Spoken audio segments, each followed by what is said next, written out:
Welcome back, Cowboys Nation, to Fourth and Forever and our first game breakdown of the season. It is the Cowboys versus Eagles opening night. All the theatrics, the Eagles getting their banner, Cowboys coming in to spoil the party. And let's break down how these are going to go. I'm not looking for these episodes to be 20, 30 minutes long. They're going to be pretty much as long as I need to break down what's happening. What you're going to see in these breakdowns will be what we're looking for. So the key moments of the games, position by position breakdown, who has the advantage. And instead of doing predictions, because let's be honest, I'm just going to pick the Cowboys every week. I'll do a Cowboys will win if, the Cowboys will lose if, and break down three things that the Cowboys would do that they can win, and three things that the Cowboys do they'll probably lose. So let's start with the things we're looking for in this game, Cowboys versus Eagles. First thing we're looking for is health. There are two key question marks right now, and as of recording this on Tuesday evening, Trayvon Diggs, Tyler Guyton's status for this game is unknown. If anything changes with that, you'll probably see it scrolling across the bottom of the screen while I'm in production, while I'm editing and stuff. You'll probably see it scroll across the bottom of the screen. But as of right now, those two are unknown. If they're playing, it changes up things. If they're not playing, it changes up things. Second, pass rush rotation. Pass rush rotation this year is going to be much different, especially coming from the edges. Don't know who's going to get the majority of the snaps and where. I would assume Dante Fowler Jr. is getting the majority of pass rush snaps from one end, and the other end's probably Sam Williams. I would think will get the first crack. But also you get like Marshawn Nealon is in this group, James Houston's in this group, Donovan Ezeraku is in this group. There's pass rush snaps to go around now, and I would assume everybody gets used. Exactly what the defensive tackle rotation will be, how many even defensive tackles are even going to dress for this game. I would think at least four dress.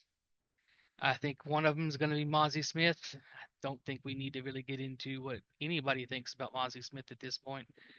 And the other ones will be Kenny Clark, Osa Digizua, Solomon Thomas. What's their rotation? Perigon Winfrey is what I've seen is dealing with a back issue, and it's questionable whether he plays right now. I would think if it's up to him, he's gonna play. The Cowboys may take it slightly easy with him, so we'll see. What's the pass rush rotation? What's the rotation for the defensive tackles? How much? I would assume we're going to see a lot of Osa and Kenny Clark together.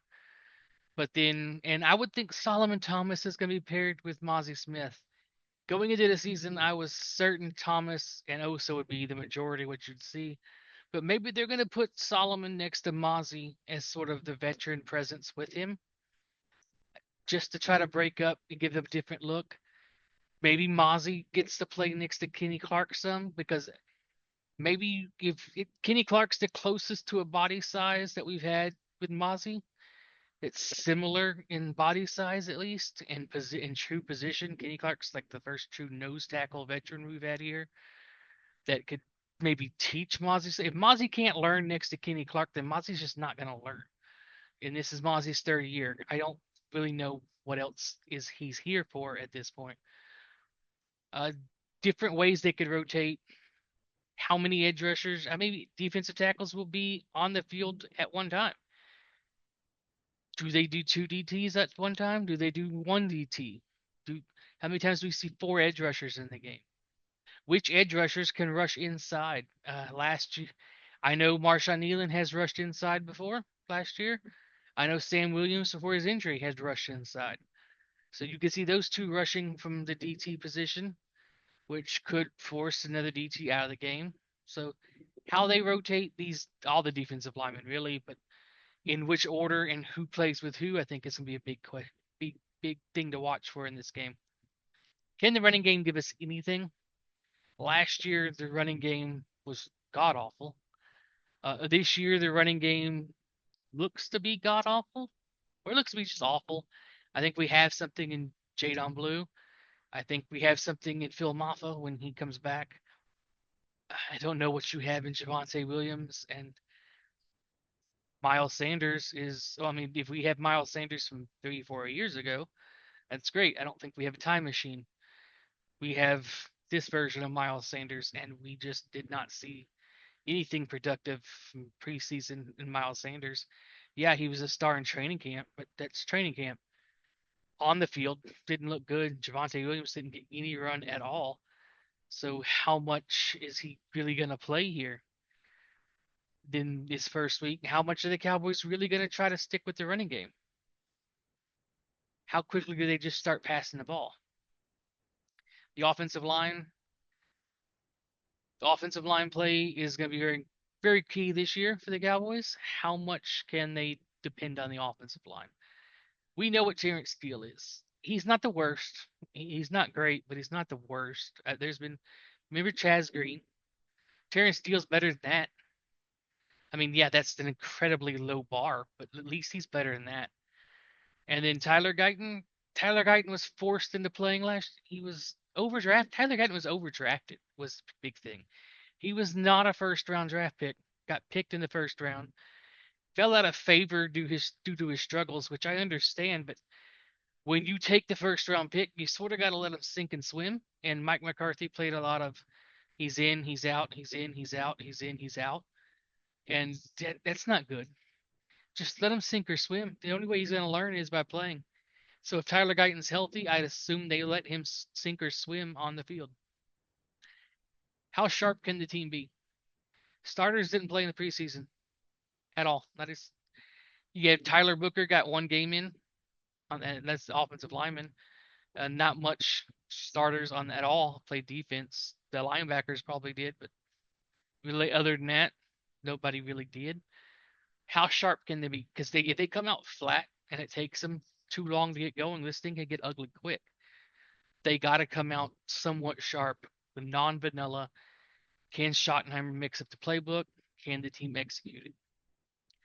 Position by position, quarterback, Cowboys have a better quarterback. Dak Prescott is a better pure quarterback than Jalen Hurts. Jalen Hurts has a Super Bowl, but how much did Jalen Hurts win that Super Bowl? And how much did a really good team around Jalen Hurts sort of carry him to that Super Bowl? Running back again, there's not even a question. You can't homer this enough to try to wiggle away to find the Cowboys are better here. The Eagles are tremendously better at running back. It's not even remotely a question. Tight end, I think Dallas is the advantage tight end. Jake Ferguson is better than Dallas Goedert. And that's what it comes down to. Jake Ferguson was injured last year, didn't have a promising start before the injury, but he's a better tight end than Dallas Goedert. Wide receiver is question. I think you have to give a slight edge to the Eagles due to their depth. And it's not so much the talent of the depth, it's just that there's more of it. I mean, A.J. Brown and Devontae Smith versus George Pickens, C.D. Lamb, I think that advantage goes to Dallas. Top two advantage goes to Dallas. After that, Jalen Tolbert is a question. It's an experiment that's about ran its course. And then we have Kevontae Turpin, who was still a relative unknown for the receiving game, simply because every time he had a great play last year, it seemed like Mike McCarthy's like, somebody get that short guy off the field. We can't have that short guy running on the field like that. So we never got to see them really turn Kevontae Turpin loose. And I expect them to turn him loose this year in receiving game, in the running game, screen passes, finding ways to get the ball to Kevontae Turpin and utilize his speed and quickness is key. But as far as depth, the Cowboys are carrying four receivers right now. The Eagles are carrying five. They have the advantage. Offensive line, Dallas is an iffy and a question mark, and the Eagles really aren't. So the Eagles have the depth, they had the advantage at offensive line. They got a solid group up front. And same goes with the defensive line. The defensive line is not even really a question. The Eagles is just better than us on defensive line. Linebacking core, let's say Dallas. I think Dallas is better linebacking core. This group of linebackers, I think in Dallas is underrated, and I think people are going to be shocked how good they are. Damone Clark is really taken to this system. Sanborn knows this system. Maurice Luafau, I think, is going to have a really tremendous season this year. I think he could be the next star Cowboy linebacker. And this is not even counting that eventually we're getting to Marvion Overshown back, but just the group that's playing this week. I think the Cowboys are better at linebacker. Cornerback, cornerback as asterisk. If Trayvon Diggs is playing, Cowboys are better at cornerback. If Trayvon Diggs is not playing, probably the Eagles. I like Kaiir Elam. I just I think Kaiir Elam is going to have a better season in Dallas than he's had his entire career so far in Buffalo. I think this system is going to fit him better.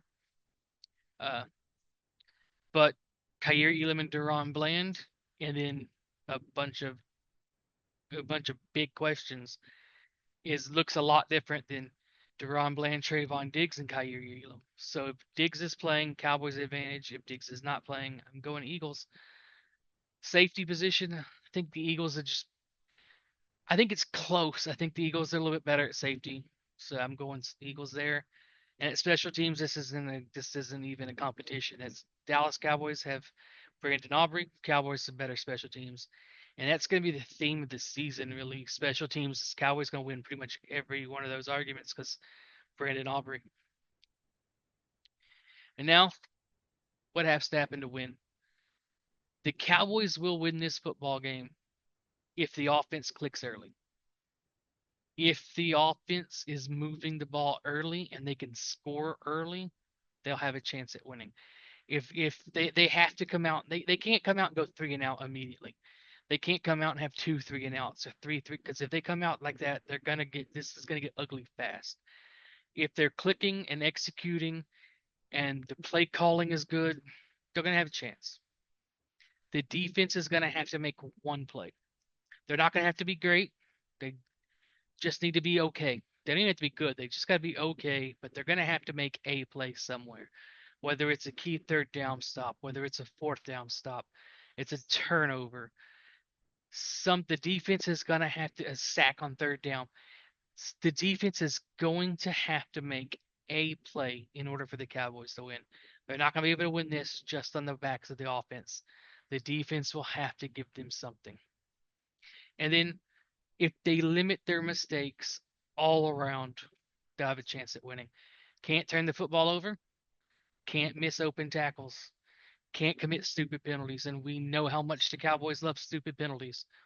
It's what they live for apparently, stupid penalties. But they have to they have to get rid of the stupid penalties, make sure-handed tackles, and do not turn the football over. And if they can do those things, they will have a chance to win this football game. The Cowboys will lose this game if the offense is flat.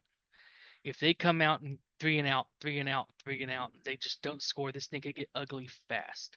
Because then you're relying on the defense to have to make. They can't just be okay then. They're going to have to be good, really good, or great. And that's asking too much for this defense right now. They have to come out with some consistency because if they're flat, they're going to lose. If they play mistake field football, if they missed open field tackles, they turn the ball over and commit their lovely penalties, they're going to lose because then you're getting behind the chains, you're giving the Eagles free first downs, and you're giving the Eagles extra possessions. They're not good enough to give the Eagles extra possessions. They're not good enough to give the Eagles free first downs, so they're not good enough to capitalize on being bad. And the defense is non existent. If the defense is god awful, they're going to lose. They can't be god awful. They got to be at least okay. They got to at least be serviceable. Just at least be in the way of things at some points. Maybe you're not going to get the stop. Maybe they're going to score the touchdown, but at least get in their way. Because if they're just scoring on one or two plays every possession, it's going to get ugly. They just got to be in the way. You don't got to be great. Don't got to be great. Not even asking to be great. Not even asking to be. Don't even ask to be very good or good. Just be okay. Because if they're god awful, this game's going to get out of hand. That's it for week one, guys. I really hope I'm excited about this season. That's what I gotta say. I'm excited about this season.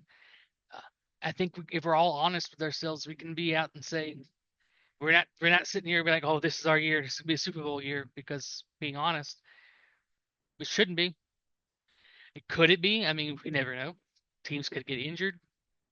Things could happen. Magic could happen. You don't know. If we're being honest with ourselves, this is an average football team to maybe a okay football team.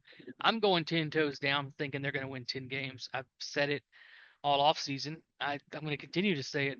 If if Dak Prescott's healthy, this team's going to win 10 games by default because it seems to be what they do.